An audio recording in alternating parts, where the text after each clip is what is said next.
Hello you rather attractive, stunning people, this is Chris from TechSpert and I'm here to do a side-by-side with Sony's Xperia XZ3 and Huawei's Mate 20 Pro. We're going to compare the camera tech, the performance, battery life, everything you need to know to see which one might be best for you. Of course, MWC 2019 is just around the corner, so we're likely to see the Xperia XZ4 from Sony and the new P30 from Huawei. That'll potentially mean a price drop for both of these handsets, and if you do see them on a deal, I'd say snap them up because they are not going to be showing their age anytime soon. Now stick them side by side like this and you'll see that the Xperia XZ3 and the Huawei Mate 20 Pro are more or less the same dimensions, same height, same width. The Xperia XZ3 has a slightly more girth to it, but there's really not that much in it. However, as you can see there, once we get a lighter background on the gore, the Xperia XZ4 has much thicker bezels above and below the panel compared with the Huawei Mate 20 Pro. To be perfectly honest, we still love the look of the Xperia XZ4. It's definitely more unique. While all the other smartphones these days are trying to fill that front with as much display as possible, the Xperia XZ4 at least retains a bit of that sort of traditional candy bar styling. Although of course it does mean you only get a 6-inch display compared with a 6.4-inch here on the Huawei Mate 20 Pro. Is that going to be a deal breaker? For us it's not, but for some it might. I flip around to the back and I absolutely love the rear design on both of these smartphones. Sony's Xperia XZ4, especially in this burgundy model, just oozes class. Absolutely gorgeous, stunning finish. Lovely curves as well, so it just bends, refracts the light as you can see there. Very easy on the eye indeed. And the Huawei Mate 20 Pro as well sports Huawei's now typical gradient finish, which first emerged on the P20 Pro, continued into the Mate 20 series. So as you can see there, lighter colours up to the top, delving into a sort of a darker hue down here. Again, nice pleasing curves at the edges as well, so it feels good in the hand. And both phones, touch wood, pretty rugged as well. A couple of light scratches cropping up here and there, but not bad considering we've had them for a few months and they've generally been bashed about and punished. Both phones are IP68 water and dust resistant as well, so no worries if you want to use them in the bath, take them into the pool, stuff like that. Of course, you will notice that the Xperia XZ3 has a rear-mounted fingerprint sensor. That's something you don't get here on the Mate 20 Pro. It's actually built into the display itself. And against the XZ3, it is actually built slightly awkwardly in the middle of the phone, so you want to be sort of tapping around here where the camera lens is. It takes a little bit of adjustment, but eventually you get to grips with it and you learn to sort of tap a little bit lower down, scooch your finger down as it were. And the good news is it's nice and nippy as well. Quick tap and you're straight into your desktops. The Mate 20 Pro's fingerprint sensor definitely wins the wow factor as it's actually built into that display itself, and sometimes it works really well and other times it just refuses to recognize my print at all. It sort of depends on what kind of mood it's in, what the lighting conditions are like. You've got to learn exactly how hard to press on the display as well, otherwise it just does not accept it. So it's one of those sort of hit and miss affairs, not quite as responsive as the physical sensor, but you can't fault the sexiness. So let's move on to that display tech, and both of these panels actually are OLED displays. It's Sony's first OLED to be found on a smartphone here on the Xperia XZ3. Slightly smaller at 6 inches compared with a 6.39 inch to be precise here on the Mate 20 Pro. They're both Quad HD Plus panels, so that means nice crisp detail if you're browsing your photos, checking out video. As you can see, they're impressive when you're viewing back your images. In terms of the colour reproduction as well, OLEDs are generally nice and punchy. They really bring out those vivid hues. These are in their default colour settings at the moment, so standard mode here on the XZ3 and the vivid mode here on the Huawei Mate 20 Pro. As you can see, they are very similar in terms of the output, but if we do dive into the display settings, you can actually play around. So for instance, if we chuck the XZ3 into its super vivid mode, you'll notice that suddenly a lot of those colours are really a lot more punchy. The yellows, the pinks suddenly really pop off the display more than they used to. So if you want a more stunning effect rather than more natural hues, that's definitely the one to go for. Alternatively, you can chuck the XZ3 into professional mode. Very good news if you like to edit photos on the go. Here on the Mate 20 Pro, you can drop it down into normal mode if again you prefer more realistic hues. And of course you've got the likes of the eye comfort mode and the night mode here on both smartphones as well, just to make things a bit easier on the eye at night time. And as you'd expect from a premium smartphone, there's full support for HDR streaming from the likes of Netflix where supported. So definitely those visuals when you're watching a nice bit of Netflix or something like that, really sharp, vivid contrast, really nice realistic images, great looking stuff. Now one feature of Sony's that's impressed us for a long time now is the X-Reality software engine. What this does is basically just boosts the quality of the visuals on any lesser videos that you have, so it can bring those SDR videos up to almost HDR level and really boost the likes of the colours and everything as well. So as you can see, hopefully see the difference between off and on. It just brightens up the visuals a bit and just produces nicer looking contrast, and it can also boost the detail levels as well. Really impressive stuff. However, one feature which the Mate 20 Pro has, which the Xperia XZ3 doesn't, is the ability to change the screen resolution. If you stick it on Smart, it can actually do this automatically for you. And what that'll do is it just dials down the resolution when it's not necessary to have those really crisp images, just to save on the battery a bit. Now, when it comes to your audio, you get a stereo speaker setup on both of these smartphones. You get a nice powerful audio on top volume, so no problems if you're just watching a bit of YouTube, something like that. I still wouldn't recommend listening to music through the actual built-in speakers though, obviously, because you get quite a tinny experience. You have a bit of Dolby Atmos support here on the Huawei Mate 20 Pro, but when it comes to the audio, the Sony Xperia XZ3 is definitely our favourite. The support for high-res audio and everything. One of our favourite features is the DSE HX feature. What this can do, as you can see there, is upgrade the quality of any compressed tracks that you have, any old music that's stuck away on a drive that you just can't be without. And it makes it sound much more full-bodied, really breathes fresh life into it.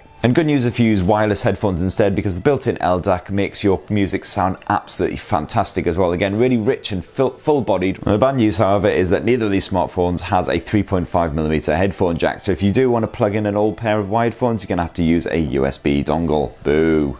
Now, both of these smartphones are, of course, running Android, Google's mobile OS, but the reason they have different features is the fact that they have a different overlay sat on top. So as you see here, they're both running Android version 9, Android Pie, but Sony's of course added its own overlay on top, and you've got Huawei's own Emotion UI, in this case version 9.0.0, sat on top of that Android OS. General functionality does basically remain the same though. You can swipe along to get to your Google headlines and Assistant and everything.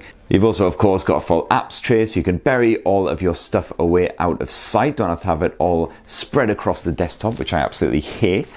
Notification panel can of course be fully edited to add in any shortcuts that you particularly love. However, you will notice quite a few little differences once you start to dive into the settings. For one, the Sony Xperia XZ3, you're stuck with this navigation dock down at the bottom of the screen in order to call up your recent apps, go back home and everything. But here on the Mate 20 Pro, you've got the option of using gesture navigation instead. What this allows you to do is basically just swipe up from the bottom in order to go back to your home screen. You can swipe up and hold in order to call up your recent apps. And if you're actually in an app already, you can just swipe like so to go back. It's nice and convenient. I really like it. It's a shame you don't seem to get it here on the Xperia XZ3. That said, you do at least get a one-handed mode on both of these smartphones, which really helps out because they are rather big beasts. That just allows you to basically shrink down your desktop so you can use your apps in this mode as well. Just makes everything much easier in order to skip about and use when you do only have the one hand free. One of the other big differences is the fact that Huawei has its dedicated facial recognition on board the Mate 20 Pro. This just allows you to bypass that in-display fingerprint sensor, which is always a bonus. Just give it a little tap on, it recognizes your mug and you're straight into your desktop. So it's surprisingly quick and efficient. Even in low light, it works really nicely. It's only really fooled by sunglasses, things like that. Unfortunately, you don't get that option on the Xperia XZ3. There is a form of facial recognition in the form of, if you go on the smart lock, you'll see Google's trusted face in there. But frankly, it's a bit pants, and apparently it's very easy to hack as well, just with a photo of you. So frankly, I'd say stay well clear of that one.